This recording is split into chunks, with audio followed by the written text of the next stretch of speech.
Hello बच्चों, आज हम पढ़ेंगे माक्रोस्कोपिक प्रॉपर्टी जो थर्मोडायनेमिक्स की सेकंड लेक्चर है। और इस लेक्चर में आपको बताऊंगा माक्रोस्कोपिक प्रॉपर्टीज क्या है, कितने टाइप्स की है और इसके अंदर और डिफरेंट प्रोसेस के बारे में हम पढ़ेंगे। स्टेट क्या है, स्टेट वेरिएबल क्या है, ये सारी चीजों के आज बारे में पढ़ेंगे। इससे पहले मैं कह दूं कि मैं हूं डॉक्टर प्रदीप जना। मेरे चैनल का नाम है केमिस्ट्री वाला डॉक्टर प्रदीप जना। इसको लाइक और सब्सक्राइब करना नहीं भूलना है। और थोड़ा सा मैं 2 मिनट आपकी लूंगा कि इंट्रोडक्शन पहले क्लास का मैं आपको दे दूं थोड़ा सा, अगर आप भूल गए होंगे तो। लास्ट क्लास में बच्चों हमने ये पढ़े थे, या लास्ट वीडियो में ये पढ़े थे कि सिस्टम क्या है, सराउंडिंग क्या है और बाउंड्री क्या है। इसके अंदर और भी हमने चीज पढ़े थे, टाइप्स ऑफ सिस्टम है कि नहीं। वो सारे चीज आप अगर नहीं देखे हो तो पुराने वीडियो जो है, इसके जस्ट पहले वाला जो वीडियो है प्लेलिस्ट में जाकर आप जरूर इसको देख लेना है। आइए हम स्टार्ट करते हैं। माक्रोस्कोपिक प्रॉपर्टीज क्या होती है। देखो बच्चे, माक्रो वर्ड का मतलब जो बहुत ही बड़ा होता है और माइक्रो मतलब बहुत छोटा होता है। बट यहाँ पे जब हम सिस्टम और सराउंडिंग और बाउंड्री की जब हम बात करते हैं तो माक्रो मतलब क्या है ना, बड़ा है। बट यहाँ सिस्टम बड़ा तो नहीं हो सकता है, बट माक्रो वर्ड का मतलब क्या है ना, लार्ज नंबर है। क्या है? लार्ज नंबर है।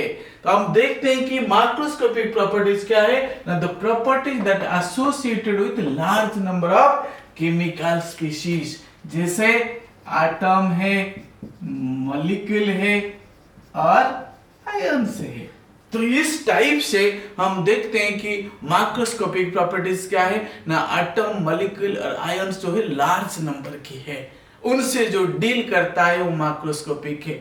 ऐसा कौन कौन से प्रॉपर्टीज हो सकता है, अगर हम एग्जांपल में देखते हैं ना, एक तो हो गया वॉल्यूम ले लो, या डेंसिटी ले लो, या मास ले लो, है कि नहीं।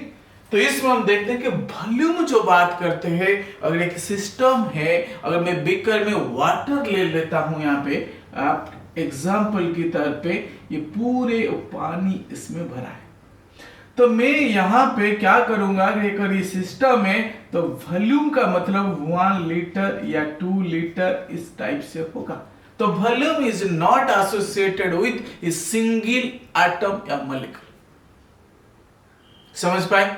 सो माक्रो का मतलब है कि that associated with the whole system है। वॉल्यूम हो गया, डेंसिटी हो गया, मास हो गया, सारे माक्रोस्कोपिक में आ जाते हैं, जो लार्ज नंबर ऑफ पार्टिकल्स के साथ एसोसिएटेड होता है। अब दूसरी बात हम करते हैं यहां पे कि ये माक्रोस्कोपिक प्रॉपर्टीज बच्चे कितनी टाइप्स की है, कितनी टाइप्स की हो सकता है ना। बेसिकली 2 टाइप्स की माक्रोस्कोपिक प्रॉपर्टीज को हम देखते हैं। एक तो हो गया बच्चों एक्सटेंसिव प्रॉपर्टीज। क्या है? Extensive properties. दूसरा है इंटेंसिव प्रॉपर्टीज। ध्यान से देखना है कि एक्सटेंसिव प्रॉपर्टीज क्या होता है और इंटेंसिव क्या होती है ना। एक्सटेंसिव का ब्रीफ अगर डिफाइन हम करते हैं इसको ब्रीफली ना, it is associated with quantity. Quantity जिसको मेजर कर सकते, क्वांटिटी जैसे वेट हो गया, 2 kg, 3 kg, 5 kg, ये सारे वेट होता है, क्वांटिटी है, मैग्नीट्यूड है। समझ पा रहे? और दूसरा जो है बच्चे इंटेंसिव जो है, ये है क्वालिटी है। सो 2 वेरी डिफरेंट थिंग है। एक अगर क्वांटिटी की बात कर रहा है तो दूसरा क्या कर रहा है ना, क्वालिटी की बात कर रहा है यहाँ पे।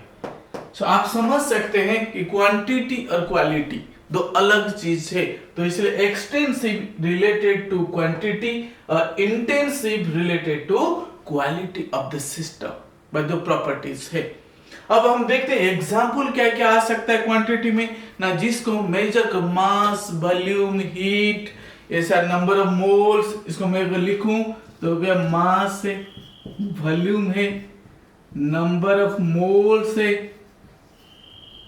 कि नहीं। ये सारे जितने भी चीज है, और enthalpy, entropy, Gibbs free energy, जो मैग्नीट्यूड की हम बात करते हैं, लेकिन एंथैल्पी और एंट्रोपी गिव्स फ्री एनर्जी। ये जितने चीज आप देख रहे हो दे आर एक्सटेंसिव प्रॉपर्टीज है। ये क्या है ना, एक्सटेंसिव प्रॉपर्टीज से। अब हम बात करेंगे कि इंटेंसिव क्या है ना, क्वालिटी क्या है, क्वालिटी ना कौन कौन से आएंगे ना, टेम्परेचर ले लो, प्रेशर ले लो, है कि नहीं, सरफेस टेंशन ले लो, विस्कोसिटी ले लो। लेकिन इस टाइप से जो क्वालिटी है कि नहीं, जो क्वालिटी, रिफ्रैक्टिव इंडेक्स ले लो, ये जितनी भी आप देख रहे हो लेकिन जिसका मैग्नीट्यूड लेकिन क्वालिटी से रिलेटेड। आप कहोगे सर टेम्परेचर प्रेशर तो क्वालिटी तो है ही नहीं, क्यों फिर इसमें रख दिया गया इंटेंसिव के अंदर ना, इसलिए रखा गया बच्चों क्योंकि ये क्वांटिटी में आ नहीं सकते हैं। प्रेशर और टेम्परेचर क्वांटिटी में नहीं है, तो इसलिए जबरदस्ती इनको इंटेंसिव के अंदर डाल दिया गया। समझ आया? अब हम देखेंगे कि इन में एक नोट की तरह आप नोट कर सकते हो ना, ratio of two extensive property very important है। एक्सटेंसिव अपन एक्सटेंसिव क्या होगी ना, इंटेंसिव, वेरी वेरी इंपॉर्टेंट है। एक्सटेंसिव, दो एक्सटेंसिव प्रॉपर्टीज का जो रेशियो है बच्चे वो मिल करके इंटेंसिव हो जाती है। एग्जाम्पल में आप देखो, प्रेशर है इजिकल टू क्या है ना, फोर्स अपन एरिया। तो प्रेशर हो गया इंटेंसिव है, फोर्स और एरिया ये क्या हो गए, दोनों एक्सटेंसिव है। सिमिलर अगर मैं डेंसिटी लेता हूं तो मास अपन वॉल्यूम है, तो मास और वॉल्यूम एक्सटेंसिव हो गया और डेंसिटी हो गया इंटेंसिव है। तो इसलिए बच्चों आपको ध्यान देना है कि ratio of two extensive properties is also one intensive. समझ पा रहे? और एक चीज मैं आपको बता दूं कि ना, जो एक्सटेंसिव प्रॉपर्टीज है ये एडिटिव है, मतलब एडिशन कर सकते हैं, और ये जो है इंटेंसिव है ये नॉन एडिटिव है, इनको ऐड नहीं कर सकते हैं। समझ पाए? तो ये वेरी वेरी इंपॉर्टेंट चीज है जो मैं आपको बता रहा हूं कि बेसिक टर्म्स है थर्मोडायनेमिक्स का। अगर ये सारी चीज आपको पता नहीं है, थोड़ा थोड़ा जैसे हम आगे जाएंगे समझ आना मुश्किल हो जाए, क्योंकि आपको टर्म्स नहीं पता है। आपको वहां पे क्वेश्चन आएगा these are extensive properties, these are intensive properties, तो इसलिए आपको देखना पड़ेगा कि भाई एक्सटेंसिव का अगर आइडिया नहीं है तो आप आगे कैसे पढ़ोगे। तो इसलिए ध्यान देने की जरूरत है कि आपको कि एक्सटेंसिव कौन कौन से है और इंटेंसिव कौन कौन से है, तो इन दोनों का जो रेशियो है वो इंटेंसिव हो जाती है। तो ये एग्जाम्पल भी मैंने आपको बता दिया हूं, ये सब आपको ध्यान में रखना है। क्लियर? चलो हम आगे बढ़ते हैं। अभी ये माक्रोस्कोपिक प्रॉपर्टीज क्या है, उसका दो टाइप्स हमने देख लिए, एग्जाम्पल देख लिए, ये नोट भी हमने कर लिए। हम आगे जाएंगे, थोड़ा सा आगे जाना पड़ेगा, नहीं तो हम एक जगह में रुक नहीं सकते हैं। तो अगर आपने इस चैनल को सब्सक्राइब और लाइक नहीं किया है तो अभी कर दीजिए। आइए हम पढ़ेंगे स्टेट ऑफ ए सिस्टम क्या है, स्टेट वेरिएबल क्या है, और स्टेट फंक्शन क्या है, पाथ फंक्शन क्या है। तो इन सबों के बारे में अभी पढ़ेंगे।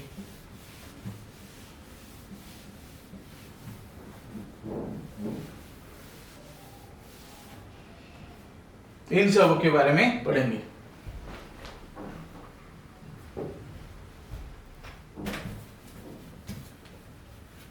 एक मिनट में इरेज कर दूं सही से, तो ये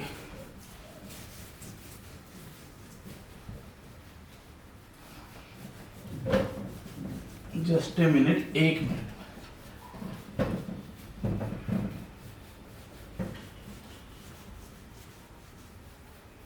क्लियर? सो आइए हम अब पढ़ते हैं स्टेट ऑफ ए सिस्टम क्या है।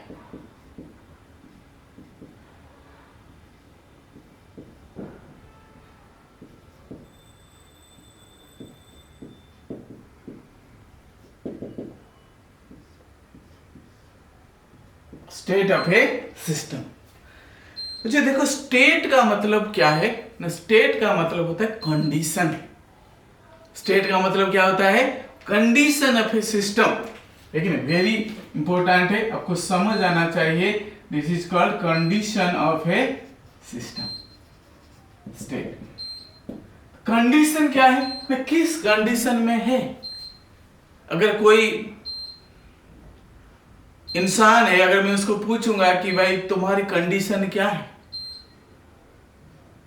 कोई इंसान रो भी रहा होता है, कोई हंस रहा होता है कि नहीं, कोई चुपचाप बैठा हुआ होता है, वो उसका कंडीशन है। हो सकता है उसके मन में कुछ दुख है, वो रो रहा है, that is the condition of the human being. और कोई हंस रहा है, कोई अच्छा मजाक कर रहा है, that is the condition of human being.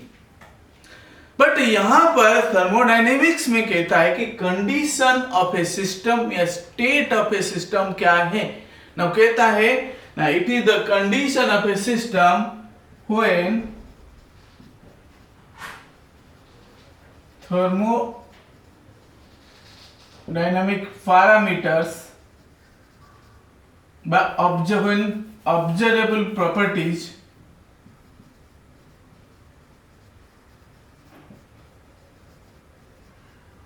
such as pressure, temperature, volume, concentration, etc. of a system constant. Clear? Condition का मतलब क्या होता है ना, थर्मोडायनेमिक प्रॉपर्टीज जो है या ऑब्जर्वेबल प्रॉपर्टी जो है, प्रेशर, टेम्परेचर, वॉल्यूम, कंसेंट्रेशन अगर कांस्टेंट है, उसको कोई चेंज हम नहीं कर रहे हैं, कोई वेरिएशन उसको अगर हम नहीं कर रहे हैं, उस कंडीशन में वो जो सिस्टम का जो स्टेट होगा, that is the called state of A system. अगर आप देखो वाटर है कि नहीं, वाटर अगर मैंने कुछ नहीं किया, सब कुछ प्रेशर, एटमॉस्फेरिक प्रेशर कांस्टेंट है, टेम्परेचर कांस्टेंट है और वॉल्यूम भी कांस्टेंट है, तो कोई चेंज नहीं होगा। अगर मैं इसको हीट दे दिया, टेम्परेचर को बढ़ा दिया, इसको भाई देखो, इसको मैंने टेम्परेचर दे दिया, इस वाटर को मैंने टेम्परेचर दे दिया, तो ये क्या करेगा ना, इवापोरेट हो जाएगा या वाटर वेपर में कन्वर्ट होगा, वाटर वेपर में कन्वर्ट होगा, गैस में चला जाएगा, लिक्विड से वाटर वेपर या गैस। अब देखो जो ऑब्जर्वेबल प्रॉपर्टीज या thermodynamic properties, pressure, temperature, volume, लेकिन इनमें से मैंने टेम्परेचर को चेंज कर दिया। जब टेम्परेचर को चेंज किया, उसकी स्टेट क्या हो गया, चेंज हो गया। क्या था ना, लिक्विड था, अब लिक्विड से वाटर वेपर या गैस बन गया। इसका मतलब उसकी स्टेट चेंज हो गया है, उसकी क्या हुआ, स्टेट चेंज हो गया है कि नहीं। तो इसलिए इनको है कि नहीं, अगर we चेंज नहीं करेंगे तो क्या होगा ना, वो लिक्विड कंडीशन में रहेगा, अगर कोई आइस है वो आइस की कंडीशन में रहेगा। इसी को बच्चे कहते हैं स्टेट ऑफ ए सिस्टम। समझ पा रहे, इसी को कहते हैं स्टेट ऑफ ए सिस्टम। लेकिन अब देखो कि अगर कुछ को चेंज नहीं किया, that condition of system is called state of A system. अब हम देखते हैं कि बच्चे स्टेट वेरिएबल्स क्या है। स्टेट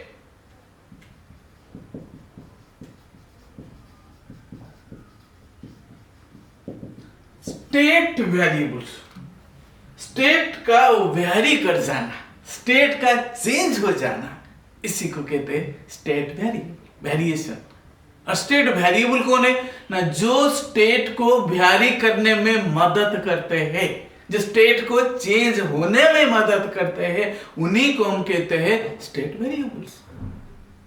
समझ पा रहे, जो स्टेट को चेंज करने में मदद करते हैं उनको हम कहते हैं स्टेट वेरिएबल्स। इसीलिए अगर यहां पे वाटर था, मैंने टेम्परेचर दिया और स्टेट चेंज हो गया, इसलिए temperature is state variable. Pressure, अगर मैंने आइस को एक ज्यादा हाथ में एक प्रेशर देके दबाया उसको, है कि नहीं, जो प्रेशर बढ़ा दिया तो क्या मेल्ट होना शुरू हो गया। तो इसलिए प्रेशर, टेम्परेचर, जो थर्मोडायनेमिक पैरामीटर्स है, ये सारे स्टेट वेरिएबल्स है। और इसलिए हम कहेंगे कि change in magnitude of thermodynamic parameters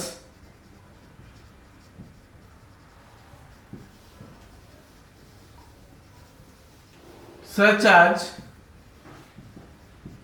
pressure, temperature, volume, etc. are called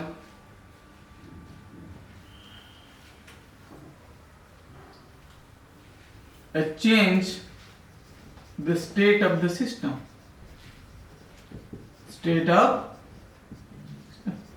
so in quantity को जब हमने चेंज करा दिए, इनमें वेरिएशन लाए, तो स्टेट चेंज हो गया। इसीलिए इनको कहते हैं स्टेट वेरिएबल्स, क्योंकि ये स्टेट को वेरी करवा देते।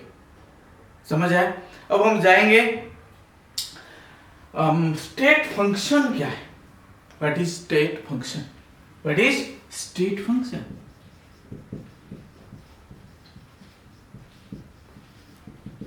स्टेट फंक्शन, स्टेट फंक्शन का मतलब बच्चे क्या होता है? तो कोई भी थर्मोडायनेमिक क्वांटिटीज है, कोई भी थर्मोडायनेमिक क्वांटिटीज है जिसका इनिशियल और फाइनल स्टेट है, वो state function. Any thermodynamic quantities, हम कह सकते हैं कि any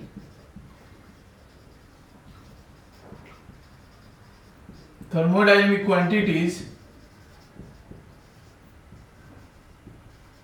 which has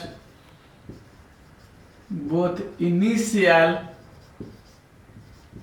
and final state are called state function। तो जिस किसी का भी कोई भी थर्मोडायनेमिक क्वांटिटीज है जिसका इनिशियल और फाइनल स्टेट है, वो स्टेट फंक्शन है। बस जिसका शुरुआत है और एंड भी है, लेकिन अब देसी भाषा में अगर कहते हैं जिसकी स्टार्टिंग और एंड है, वो क्या है? ना स्टेट फंक्शन है, ना enthalpy H, entropy gives free energy, internal energy U, और ये हम कह सकते हैं ये सारे इंटरनल एनर्जी है, एंथैल्पी है, एंट्रोपी है, गिव्स फ्री एनर्जी है, ये सारे एग्जांपल है। इंटरनल एनर्जी,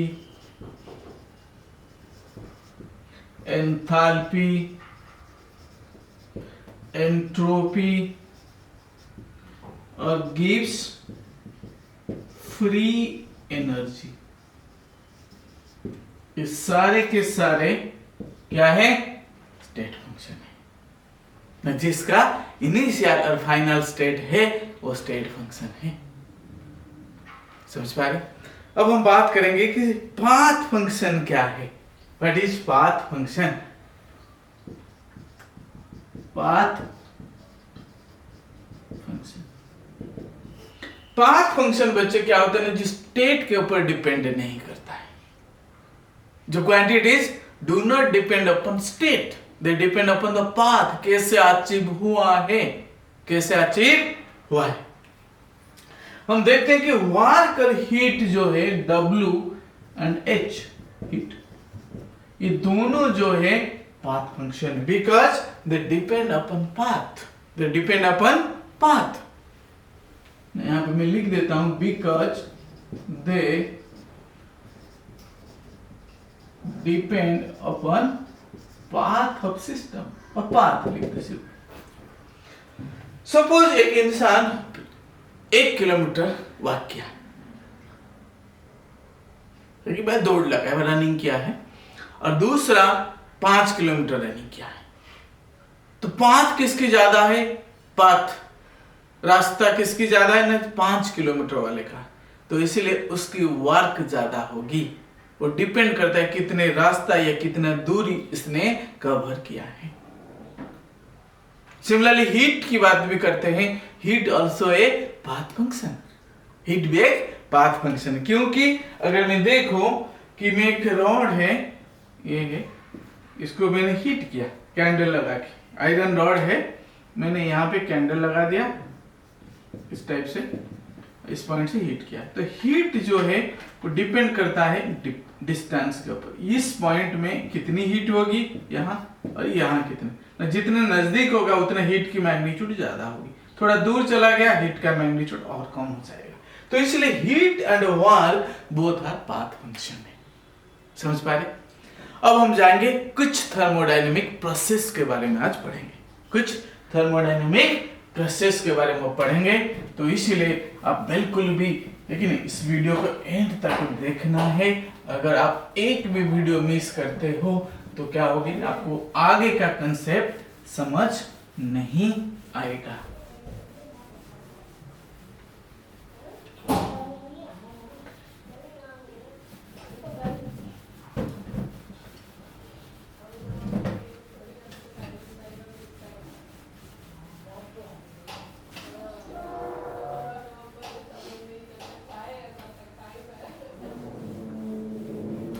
चलिए बिल्कुल बच्चे, बस हो गया। अब देखो थर्मोडायनेमिक प्रोसेस क्या है।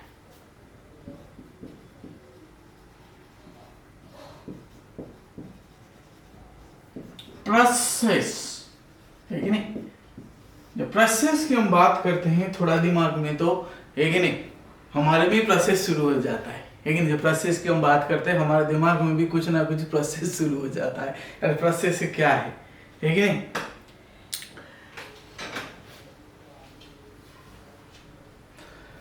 प्रोसेस का मतलब बच्चों होता है जब एक सिस्टम एक स्टेट से दूसरे स्टेट को जाता है कि नहीं, थ्रू सम डेफिनाइट प्रोसेस कह सकते हैं। जिस तरीके से जाता है उसको हम प्रोसेस कहते हैं। When a system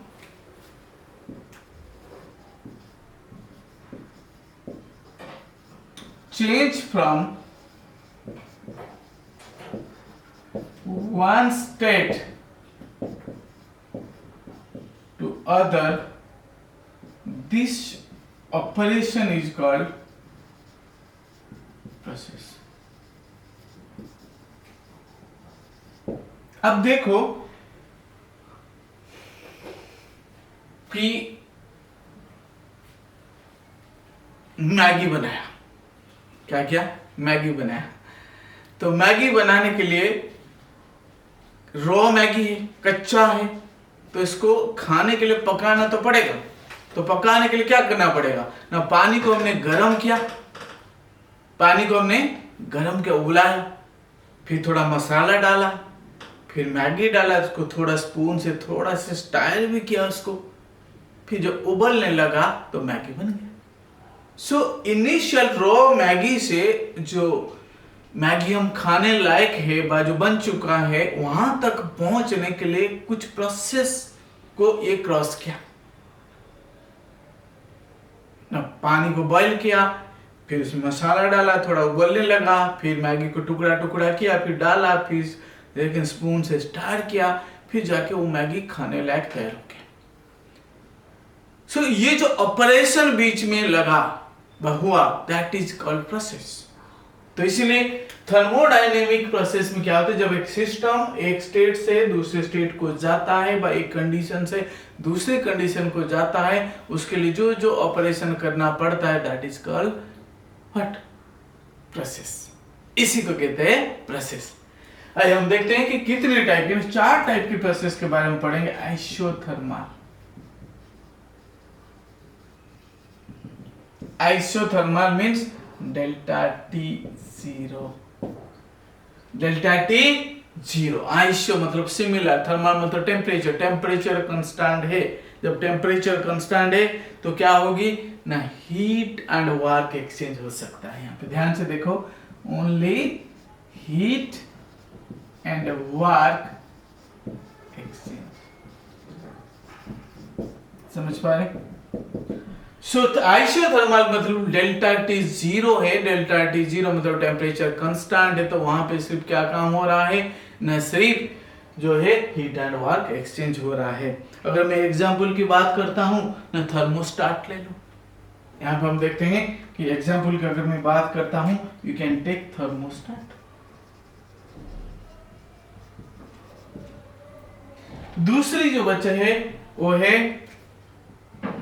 isothermal. के बाद हम देखते हैं कि एडियाबैटिक सिस्टम है। एडियाबैटिक में बच्चे क्या होता है ना, Q0 होता है, but no heat transfer from system to surrounding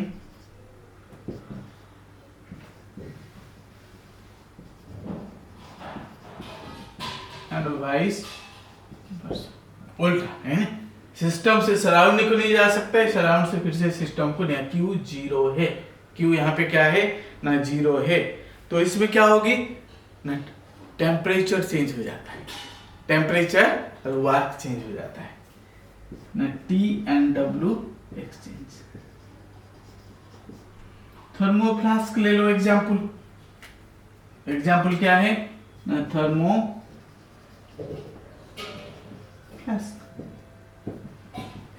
कोई भी हीट, चाय सर्दियों के मौसम में चाय हम बनाते हैं तो उसको थर्मोफ्लास्क के अंदर रखते हैं, ताकि है कि नहीं ना, कोई क्वांटिटी में भी कम नहीं होती ना, कोई टेम्परेचर में भी आगे पीछे नहीं होता है। इसके लिए इसको कहते हैं एडियाबैटिक।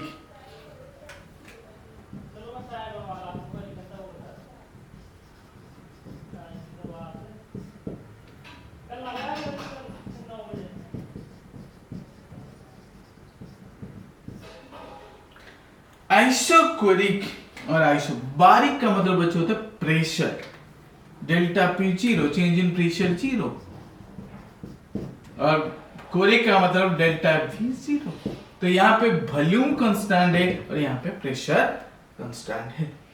तो वॉल्यूम कांस्टेंट का मतलब क्या है ना, क्लोज्ड वेसल ले लो, वही सा भी क्लोज्ड वेसल ले लो, ठीक, उसमें कुछ भी आप चीज का वर्कआउट करो तो आइसोकोरिक। प्रेशर, प्रेशर क्या है ना, प्रेशर कांस्टेंट है कि नहीं।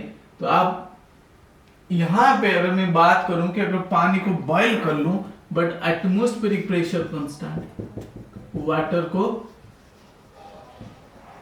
बॉईल किया but pressure is constant, pressure क्या है, कांस्टेंट है। तो इसी तरह 4 प्रोसेस है।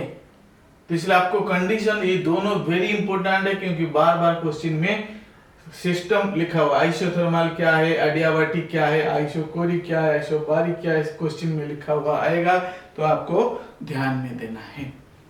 तो इसके अलावा भी कुछ सिस्टम है जो कि एक साइक्लिक है, रिवर्सेबल है, इरिवर्सेबल है। साइक्लिक बच्चे आपको पता है कि जहां से शुरू हुआ फिर से वहीं आके पहुंच जाए, मतलब इनिशियल है कि नहीं, इनिशियल और फाइनल एक ही पॉइंट है कि नहीं, both initial and final state remain same. समझ पा रहे, इनिशियल और फाइनल अगर दोनों एक ही पॉइंट में है, जहां से शुरू हुआ था वहीं आके जब पहुंच जाए वो साइक्लिक है, पूरा हो गया। और नेक्स्ट हम देखते हैं रिवर्सेबल है। रिवर्सेबल है मतलब इनिशियल से फाइनल, फिर से फाइनल से इनिशियल। तो अगर रिएक्टेंट से प्रोडक्ट की तरफ जा रहे हैं, फिर प्रोडक्ट वापस रिएक्टेंट बना रहे, तो ये रिवर्सेबल है। और ये जो प्रोसेस होती है इनफाइनाइटेसिमली स्लोली, धीरे धीरे धीरे धीरे होती है, और वर्क डन इसमें मैक्सिमम होती है, और इक्विलिब्रियम भी अटेंड होता है। इसमें 2 चीज बच्चे होते हैं कि जो रिवर्सेबल प्रोसेस है, डबल हेडेड एरो से हम रिप्रेजेंट करते हैं। एक तो होता है ड्राइविंग फोर्स है, एक होता है अपोजिंग फोर्स है। इनिशियली ड्राइविंग फोर्स ज्यादा है और अपोजिंग फोर्स कम है, तो इसलिए फॉरवर्ड डायरेक्शन में होता है। पर जैसे जैसे प्रोडक्ट बन जाती है फिर से ड्राइविंग फोर्स कम हो जाती है और अपोजिंग फोर्स ज्यादा होता है, फिर से अगेंस्ट में ये वर्कआउट करता है, इसलिए इसको कहते हैं रिवर्सिबल है। ध्यान में रखिए क्वेश्चन पूछता है इसमें वर्क डन मिनिमम होगी या मैक्सिमम होगी। ना वर्क डन मैक्सिमम होगा, इसमें इक्विलिब्रियम अटेंड होगी, है कि नहीं, मोस्टली और वेरी स्लोली, इनफिनिटेसिमली स्लोली होती है। अब लास्ट जो है आज की क्लास की है वो इरिवर्सिबल प्रोसेस है, जो वापस नहीं आता, यूनिडायरेक्टेड है, रिएक्टेंट से प्रोडक्ट बन गया वापस नहीं आए। तो यहाँ पे क्या होता है ना, एक ही डायरेक्शन में होती है, इक्विलिब्रियम अटेंड नहीं होती है, वर्क डन मिनिमम होती है। ये फास्ट हो सकता है, एकदम से स्पॉन्टेनियसली हुआ और प्रोडक्ट बन गया, खत्म, उसके बाद वापस नहीं आता है। तो इसलिए बच्चे आज की वीडियो में आपने इतने सारी चीज पढ़ा है और नेक्स्ट वीडियो को वॉच करने के लिए नहीं भूलना है और चैनल को लाइक और सब्सक्राइब करना भी नहीं भूलना है। और क्या करना है ना, आने वाले दिन में अलग अलग जो थर्मोडायनेमिक्स का सीरीज चल रहे हैं इसको देखना नहीं भूलना है। Thank you so much.